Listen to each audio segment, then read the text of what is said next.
भारत माता की, भारत माता की, वंदे वंदे।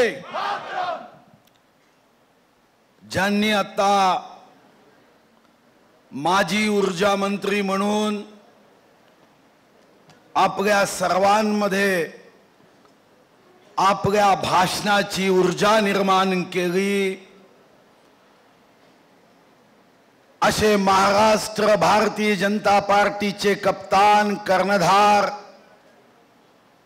श्री चंद्रशेखर बावनकुळेजी, या मंचावर उपस्थित माजी केंद्रीय गृहराज्यमंत्री श्री हंसराज अहिरजी, चंद्रपूर गडचिरोली लोकसभा क्षेत्राचे आदरणीय नेते खासदार अशोक नेतेजी, चिमूर विधानसभेचं प्रतिनिधित्व करणारे चिमूरचे लोकप्रिय आमदार कीर्तिकुमार भांगडियाजी, वनी विधानसभेचे लोकप्रिय आमदार संजीव रेड्डी बोतकुरवारजी, जिल्ह्याचे कर्णधार युवा नेते देवराव भोंगलेजी, महानगर जिल्ह्याचे नेते डॉक्टर मंगेश गुगवाडेजी, आपल्या सर्वांचे माजी जिल्हा अध्यक्ष व माजी आमदार आपले नेते अतुल देशकरजी, माजी आमदार संजयजी धोटे, माजी आमदार सुदर्शनजी निमकर, माजी आमदार जैनुद्दीनजी जवेरी, श्री सुभाष कासमगोट्टुवारजी, राजेंद्र गांधीजी, ब्रिजभूषण पाझारेजी, रवि गुरनुगेजी, प्रकाश धारणेजी, राहुल पावडेजी, संध्याताई गुरनुगे, राखीताई कंचररावार, अंजलीताई घोटेकर, अलकाताई यात्राम, वनिताताई कानडे, आशिष देवतळे, विशाल निंबाळकर, मंचावर उपस्थित भारतीय जनता पार्टीचे सर्व ज्येष्ठ श्रेष्ठ नेते, सर्व आदरणीय पदाधिकारी कार्यकर्ते व या जिल्ह्याच्या बैठकीत उपस्थित सर्व भारतीय जनता पार्टीचे देशभक्त पदाधिकारी नेते, शक्ती केंद्र प्रमुख व माझ्या प्रिय बंधू आणि भगिनींनो, मी सर्वप्रथम या चंद्रपूरच्या पावनभूमीत महाराष्ट्र प्रदेश भारतीय जनता पार्टीचे अध्यक्ष श्री बावनकुळेजी यांचं हृदयापासून स्वागत करतो, सत्कार करतो व त्यांच्या भविष्याच्या कार्यासाठी त्यांना सदिच्छा व्यक्त करतो। खरं तर श्री बावनकुळेजी एक कार्यकर्ता म्हणून भारतीय जनता पार्टीची निष्ठेने अनेक वर्षापासून सेवा करत कार्य करतायत। या अगोदर भारतीय जनता पार्टीचे प्रदेश महामंत्री म्हणून त्यांनी महाराष्ट्रामध्ये यशस्वीपणे कार्य केलं।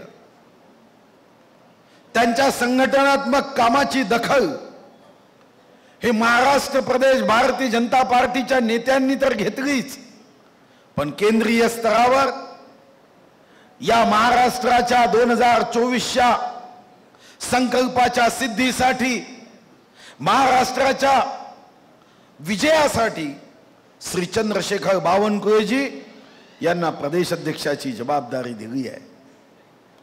जरी आता एका महत्त्वाच्या दूरध्वनीसाठी ते बाहेर गेले असले तरी आपल्या सर्वांना एक संकल्प मनापासून करायचा आहे की या जिल्ह्याच्या बैठकीत त्यांनी मनापासून, हृदयापासून, अंतःकरणापासून कार्यकर्त्याशी संवाद केला, भाव व्यक्त केला, भावना व्यक्त केली की आम्हा सर्वांना विजयाकडे अग्रेसर व्हायचं आहे। चंद्रपूर जिल्ह्याचे दोन्ही लोकसभा सदस्य व 6च्या 6 विधानसभा आणि सोबत गडचिरोलीच्या 3 विधानसभा अशा 2 लोकसभा व 9च्या 9 विधानसभा जिंकण्याचा संकल्प आपल्याला तर करायचा आहे, पण बावनकुळेजी जेव्हा चंद्रपूरहून मुंबईकडे निघतील तेव्हा हृदयामध्ये हा विश्वास घेऊन निघतील की चंद्रपूरच्या वाघाच्या भूमीतल्या कार्यकर्त्यांची जेव्हा मी भेट घेतली, संवाद केला, तेव्हा या वाघाच्या भूमीतून एकच आवाज, 2 लोकसभा 9 विधानसभा जिंकण्याचा आमचा संकल्प आम्ही केला। आमच्यावर एक मोठी जबाबदारी आहे। या चंद्रपूरचा एक इतिहास आहे। या गावाचं नावच चंद्रपूरच्या अगोदर लोकपूर होतं। लोकांना जोडण्याचं काम हेच या गावात नेहमी झालं. आणि ही जबाबदारी भारतीय जनता पार्टीचे कार्यकर्ते म्हणून या बैठकीतून एक मनात संकल्प घेऊन करायची आहे. शक्ती केंद्र प्रमुख इथं आहे. शक्ती केंद्र प्रमुखांवर त्यांनी जबाबदारी दिली आहे.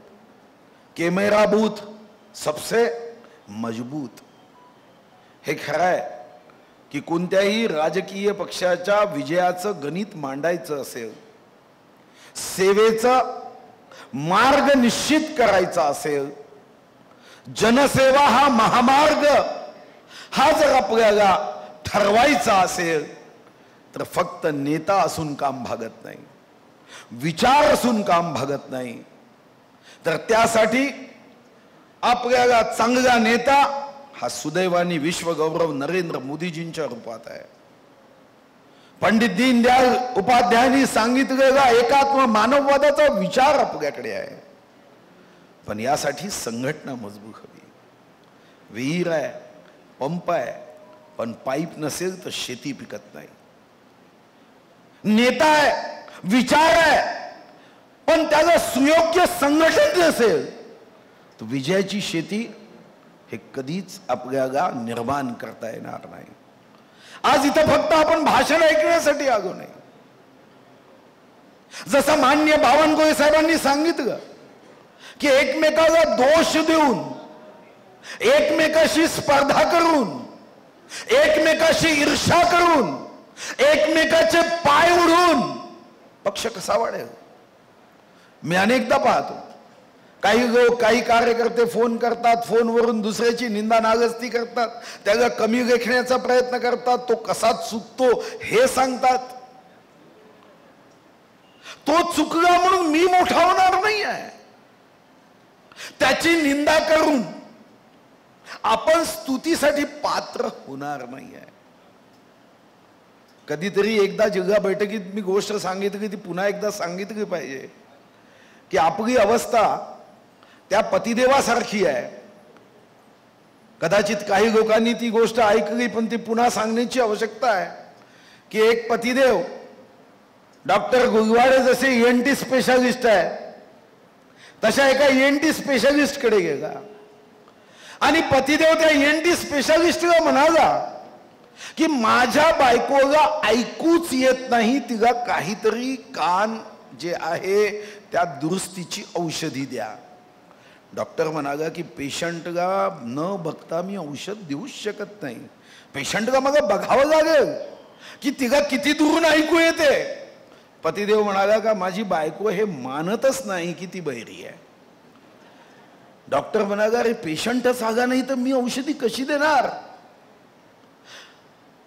पतिदेव हट्ट करून बसला की औषधी द्या. मग डॉक्टर म्हणाला कमीत कमी तू घरी जा, किती अंतरावरून तिला ऐकू येते एवढं मोजून परत ये. पतिदेव घरी गेले. पहिल्यांदा 15 फुटावरून त्यांनी बायकोला प्रश्न केला की आज तूने कौन सी सब्जी बनाई है. पतिदेवाला काही आवाजच आला नाही. मग 10 फुटावर गेला. पुन्हा प्रश्न केला आज तूने कौन सी सब्जी बनाई है. आवाज आला नाही. मग 5 फुटावर गेला. तिथून पुन्हा तोच प्रश्न केला की आज तूने कौन सी सब्जी बनाई है. बायको म्हणाली अरे मैं 3 बार जवाब दे चुकी है कि भिंडी की बनाई, भिंडी की बनाई, भिंडी की बनाई. बहिरा नवरा होता, दोष बायकोला देत होता. आपल्यामध्ये काही कार्यकर्ते अशा पद्धतीची चूक करतात की स्वतःची चूक असताना दुसऱ्याची निंदा नागस्ती करायची. मग आपल्याला संकल्प काय करायचा आहे. पतिदेवाच्या रोलमध्ये जाऊ नका. आपण कार्यकर्ते म्हणून मी काय करतो याचा हिशोब ठेवा. मी माझ्यामध्ये व्यक्तिमत्व विकास कसे करेन. बावनकुळे साहेबांनी मनापासून जीव तोडून तुम्हाला सांगितलं एक एक घर जोडा, एक एक कार्यकर्ता जोडा. मलाही आठवतं की आमच्या लहानपणी संघाचे प्रचारक आमच्या घरी यायचे. 2-2 तास वेळ खर्च करायचे. एक दिवस एक संघ प्रचारक मला म्हणायचा की आपण एका काँग्रेसच्या नेत्याच्या घरी जाऊ. कारण संघ प्रचारक हे तर भोजन 7 दिवसाचा वार गाऊन जेवायचे. आम्ही जाताना गप्पा करत गेलो. ते संघप्रचारक मला म्हणाले की तुम्हाला काय भाजी आवडते. म्हटलं मला तर सर्वात बटाट्याची भाजी आवडते. मी म्हणालो मला भेंडीची भाजी आवडत नाही. ते म्हणाले मलाही भेंडीची भाजी आवडत नाही. मी भेंडीची भाजी खात नाही. पण ज्याच्या घरी आम्ही जेवायला गेलो, दुर्दैवानी त्यांच्या आणि माझ्याही, त्या काँग्रेस नेत्याच्या बायकोनी स्वयंपाकामध्ये भेंडीचीच भाजी केली. ताटात वाढल्यानंतर आमच्या प्रचारक बंधूंनी त्या भेंडीच्या भाजीचं कौतुक केलं. वहिनी काय सुंदर भाजी केली. संपल्यावर पुन्हा मागून घेतली. मलाही प्रश्न पडला की हा वहिनीची तारीफ करताय, काय सुंदर भेंडीची भाजी केली, मी आयुष्यात कधी खाल्ली नाही. अरे खाणार कशी, तुम्हाला भेंडी आवडतच नाही, पहिल्यांदा भेंडी खात आहे आणि कौतुक खूप करतो ते. आणि जेवण झाल्यानंतर नेहमीच्या सवयीप्रमाणे पुन्हा स्वयंपाकघराच्या जवळ गेले, आवाज दिला, वहिनी मस्त जेवण झालं, आता सायंकाळी जेवणाची आवश्यकता नाही, इतकं सुंदर जेवण झालं आणि तुम्ही अतिशय स्वादिष्ट स्वयंपाक केला. तिथून निघून आले. आम्ही जेव्हा दरवाज्यात होतो तेव्हा त्या वहिनीचा आवाज येत होता. नवऱ्याला ती सांगत होती, पहा म्हणे तुम्ही काँग्रेसचं काम करता, कधीतरी एवढेदा काँग्रेसचे नेते जेवून गेले, कधीतरी माझं कौतुक केलं. पण हे बघा म्हणे, ज्यांचा तुम्ही विरोध करता, संघाला जातीयवादी म्हणता, धर्मांध म्हणता, अरे त्या संघाच्या स्वयंसेवकाकडून शिका. मग पुढे 1 वर्ष काय झालं माहित नाही, पण 1 वर्षांनी तो काँग्रेसचा नेता नमस्ते सदा वत्सले मातृभूमी म्हणायला लागला. जेव्हा बावनकुळेजी तुम्हाला सांगताय की घरी जा, प्रत्येक घरी जाऊन भेट घ्या, संपर्क करा, फक्त 2 तास 5 घरात जा, चहा घ्या, शरबत घ्या, याचा अर्थ काय? उचगले हे मीठ मूठ भर साम्राज्याचा खचला पाया. पण दुर्दैवानी राजकारणामध्ये इथं 450 शक्ती केंद्र प्रमुख आहेत. तुम्ही शक्ती केंद्र प्रमुख व्हा, तुम्ही भक्ती केंद्र प्रमुख होऊ नका. जेव्हा शक्ती केंद्र प्रमुख हा भक्ती केंद्र प्रमुख होतो तेव्हा काही दिवसासाठी सरकार येतं आणि कधी गेलं हे समजतही नाही.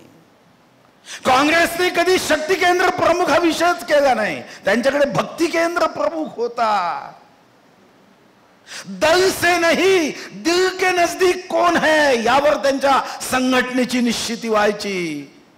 आपल्याला मात्र उत्तम कार्यकर्त्यांच्या नेतृत्वामध्ये बूथ मजबूत करण्याचं काम करायचं आहे. 2.5 वर्ष तर सरकार कसं होतं तुम्हाला माहिती आहे. 2.5 वर्षाच्या सरकारचं जर वर्णन एखाद्या गीतात करायचं असेल तर मेरा जीवन कोरा कागज कोरा ही रह गया, अशी 2.5 वर्षाची अवस्था आहे. मग दुसरी जबाबदारी आपल्यावर आहे. ज्यांनी आता भारतीय जनता पार्टीमध्ये प्रवेश केला त्यांचं तर स्वागत मनापासून. बावनकुळेजी जो व्यक्ती प्रवेश करत होता त्या व्यक्तीला एकच आग्रह करत होते, महिला प्रवेश केला, 100 महिला पक्षात आणा. एक आमचा मुस्लिम बांधव, त्या मुस्लिम बांधवांनी प्रवेश केला. बावनकुळेजी म्हणाले 500 मुस्लिमों को पार्टी में लाओ. कारण पार्टीचा विस्तार करायचा आहे. पार्टीला मर्यादित बांधायचं नाहीये. संघटनेचा विस्तार हा क्षितिजापर्यंत करायचा आहे. पार्टी प्राइवेट लिमिटेड कंपनी नहीं. हिंदू मुस्लिम सिख ईसाई कहां से आई, ये काँग्रेस आई, या भावनेने पक्षाचा विस्तार करायचा आहे. आता हे पक्षात जेव्हा नवीन लोक येतात तेव्हा काही कार्यकर्त्यांच्या मनात एक भावना असते, ती महाराष्ट्रातही आहे, जिल्ह्यातही आहे, तालुक्यातही आहे, की आम्ही तर 20 वर्षाचे कार्यकर्ते आहो, नवीन आला तर आमच्या खुर्चीला काही धोका होईल का? चिंता करू नका. नवीन कार्यकर्ते आले तरी तुमच्यापैकी कोणाच्याही खुर्चीला कदापिही धोका होणार नाही याची 24% कॅरेटच्या सोन्याची गॅरंटी आहे. पण नवीन लोकांना येऊच द्यायचं नाही. मीही पाहिलं आमचे विरोधक हेही टीका करतात, अरे बघा म्हणे ते काँग्रेसमधून आले आता त्यांना एवढं मोठं पद दिलं, काँग्रेसमध्ये असताना ते तर वाईट होते मग आता चांगले कसे झाले. अरे साधी गोष्ट आहे, रेडिओ चंद्रपूरमध्ये विकत घेतला आणि मुंबईमध्ये मी रेडिओ नेला तर रेडिओवर स्टेशन कोणतं लागलं, मुंबईचं, चंद्रपूरचं थोडी लागणार आहे. आता तो काँग्रेसच्या पक्षात होता तेव्हा स्टेशन काँग्रेसच्या दुर्दैवी भ्रष्टाचारी विचाराचं लागेल.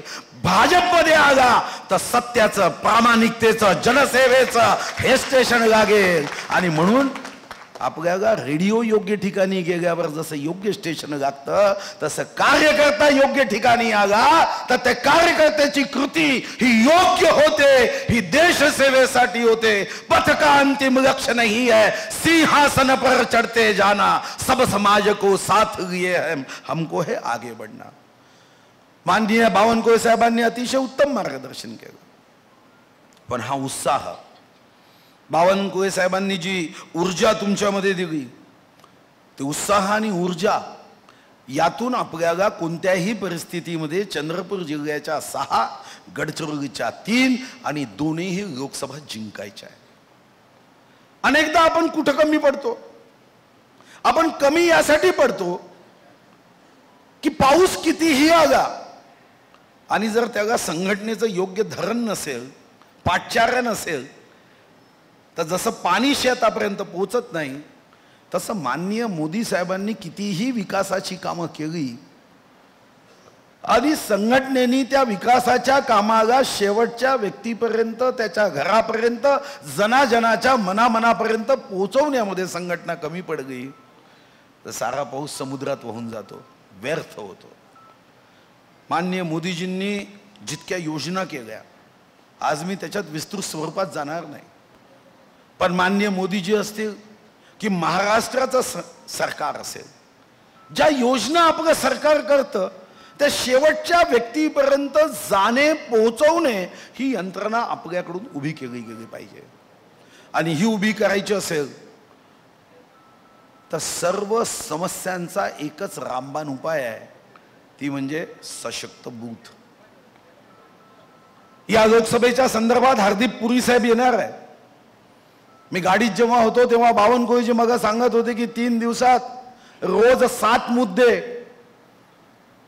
ते कुठं जातील, कोणत्या खुर्चीवर बसतील, इथून त्याची सूक्ष्म नियोजन हे माननीय मोदीजींनी आपल्याला या दौऱ्यासाठी करून दिलं आहे.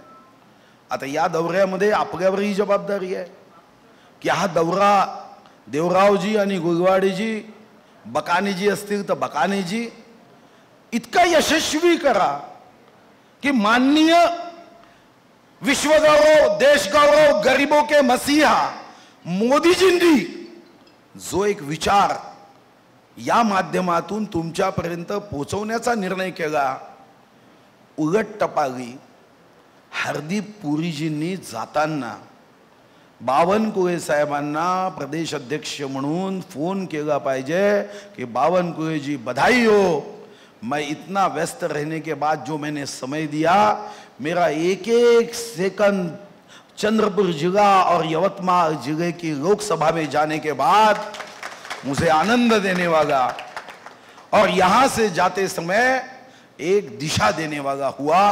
ही जबाबदारी मात्र देवरावजी, बकानेजी आणि डॉक्टर गुलवाडेजी ही केली पाहिजे. आपल्याला बूथची रचना सांगितली, जे कमजोर बूथ आहे या कमजोर बूथच्या संदर्भात आपल्याला आग्रह केला की या बूथवर गेलं पाहिजे. खरं तर मुदत 30 जुलैची होती, महाराष्ट्र थोडा मागे पडला आणि महाराष्ट्रात विदर्भ थोडा जास्तच मागे पडला. आणि हे पडण्याचं कारण साधं आहे, आपण महाराष्ट्राचा गड विदर्भ सांगतो की भाजपचा गड काय विदर्भ, आणि तिथंच धोका होतो.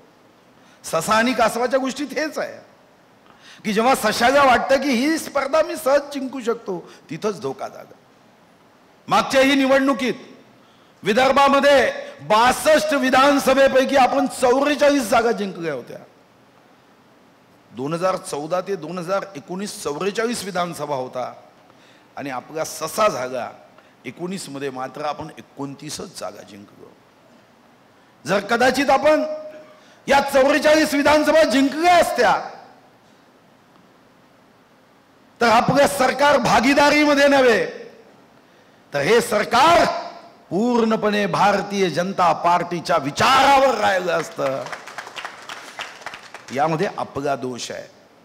पण बावनकुळेजी जसं म्हणाले की ठीक आहे की चूक झाली पण आता मात्र देर आहे दुरुस्त आहे.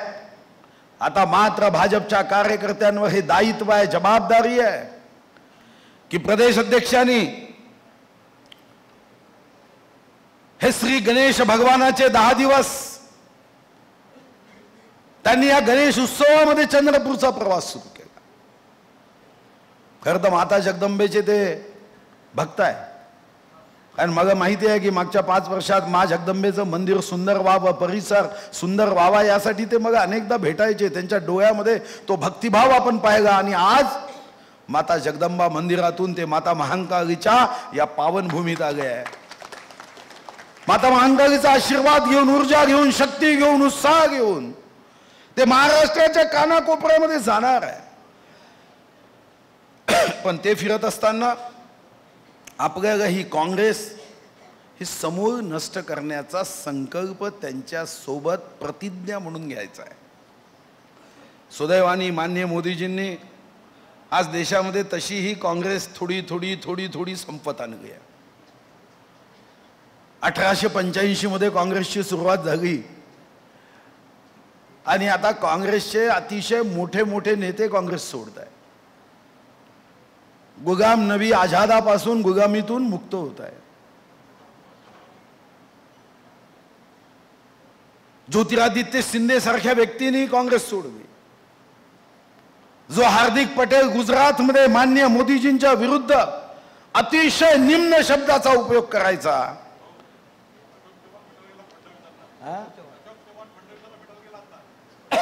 ते थोडी आमच्या जिल्ह्यात त्याची भीती आहे. ते भेटले तर काही नाही, बाकी त्याचे भेटू नये. अतुल देशकर साहेबांना त्याची चिंता आहे. पण अतुल भाऊ चिंता करू नका. स्टेशन रेडिओ कुठचाही असो, स्टेशन आपलंच वाजेल याची चिंता करू नका. आणि बावनकुळे साहेब म्हणाले ते खरं आहे. म्हणजे आम्ही जेव्हा व्यक्तिगत भेटतो तेव्हा महाराष्ट्रामध्ये हे नाव घेणं खरं तर संकेत नाही, पण शरद पवार आणि उद्धव ठाकरे हे दोघे सोडले तर असा कोणताही नेता नाही जो भाजपमध्ये येण्यास इच्छुक नाही. आणि फक्त भीती एवढीच आहे की पवार साहेबांनी इच्छा दाखवली तर भाजपवाले घेतील की नाही मला माहित नाही. असा नेता नाही आहे, ही वस्तुस्थिती आहे. विश्वगौरव नरेंद्र मोदीजींच्या नेतृत्वामध्ये विकासाचा जो झंझावात सुरू झाला, व्यक्तिगत भेटीमध्ये काँग्रेसचे नेतेही सांगतात की असं काम आम्ही कधीही पाहिलं नाही. युवा वॉरियरची कल्पना मांडली. बावनकुळेजी अतिशय कल्पकतेने युवा वॉरियर हे महाराष्ट्रामध्ये गावागावापर्यंत पोहोचवण्याच्या कार्याचा संकल्प त्यांनी केला. आणि हे खरं आहे की जोपर्यंत युवक पक्षात जोडल्या जाणार नाही तर बिना पेट्रोलची गाडी, बिना इंजिनची ट्रेन आणि बिना आत्म्याचं शरीर आहे. युवा ही ऊर्जा, युवा ही शक्ती आहे. आणि या दृष्टीने वॉरियरच्या माध्यमातून युवा मोर्चाच्या पदाधिकाऱ्यांनी या दृष्टीने लक्ष देण्याची आवश्यकता आहे. आणि या आवश्यकतेसाठी युवा वॉरियर सुद्धा आपल्याला करायचा आहे. राज्य म्हणून अनेक निर्णय घेतले, अनेक निर्णय होतील. ओबीसी बांधवाचं राजकीय आरक्षणाचा निर्णय आपण घेतला. नियमित कर्ज भरणाऱ्या शेतकऱ्यांच्या खात्यामध्ये 50,000 रुपये टाकण्याच्या दृष्टीने मागे 2.5 वर्ष कापूस कोंड्याची गोष्ट होती, संपतच नव्हती. चिवताई दार उघडलं जात नव्हतं. आता मात्र निर्णय झाला, त्यालाही पैसे उपलब्ध होत आहे. आपल्या जिल्ह्यात धान उत्पादक आहे, धानाचा बोनस हाही मान्य देवेंद्रजींनी आणि आमची बावनकुळेजी आम्ही चर्चा केली, धानाचा बोनस दिला जाणार आहे. मी जर एक निर्णयाची यादी सांगितली तर एक मोठी यादी ही भारतीय जनता पार्टीच्या माध्यमातून होणार आहे. यासाठी आपल्या सर्वांना माझी आग्रहाची सूचना आहे की आता दुसऱ्याची रेष छोटी करण्याचा प्रयत्न करू नका. रडत रडत पक्षाचं काम करू नका. पक्षाचं काम हसत हसत करा. चेहऱ्यावर आनंद, हृदयामध्ये उत्साह, कामात ऊर्जा आणि आपली गुणवत्ता वाढवा की मी किती गुणवान होऊ शकतो. माझं शक्ती केंद्र प्रमुख म्हणून काय जबाबदारी आहे, मी भारतीय जनता पार्टीचा पदाधिकारी म्हणून काय जबाबदारी आहे. सेल्फ स्टार्ट गाडी ठेवा. धक्का मारल्यानंतर गाडी पुढे जाते असा पक्ष चालवायचा नाही की वरतून कार्यक्रम येत आहे मगच आम्ही करतोय, पण गावात पाऊस आला, पाणी आला, पुरात गाव बुडताय आणि आम्ही मात्र जिल्हा अध्यक्षाच्या फोनची वाट पाहतो आहे. अपघात झाला, अपघातामध्ये लोक जखमी आहे, दवाखान्यात भरती करायचं आहे. देवरावजी फोन करतील मग मी दवाखान्यात भरती करेन. एखादी माझी बहीण विधवा झाली, निराधार योजनेचं अनुदान द्यायचं आहे तर त्यासाठी वाट पाहू नका. सरकार आपलं आहे, सरकार तुमचं आहे, सरकार जनतेचं आहे, सरकार गरिबांचं आहे, शेतकऱ्यांचं, कष्टकऱ्यांचं आहे. आता शेवटच्या व्यक्तीपर्यंत राज्याच्या केंद्राच्या योजना पोहोचवा. दिल से दिल मिलना चाहिए. आणि पार्टी एवढी मजबूत करा की मान्य बावनकुळेजी इथं आलेत, पुन्हा जेव्हा येतील तेव्हा बावनकुळेजी अभिमानाने सांगू शकले पाहिजे की याच भवनात मी आलो. माझ्या स्टेजवर 9 आमदार आणि 2 खासदार आहे. 9, 2, 11. आता आपल्याला काँग्रेसचा पूर्णपणे पानिपत करण्यासाठी सर्वांनी स्वतः ऊर्जावान व्हावं, स्वतः शक्तिवान व्हावं आणि शक्तिवान होऊन आपापल्या गावात बूथ मध्ये भारतीय जनता पार्टीचा विस्तार करावा. जन जन के मन मन तक एक ही नारा, वंदे मातरम, वंदे मातरम.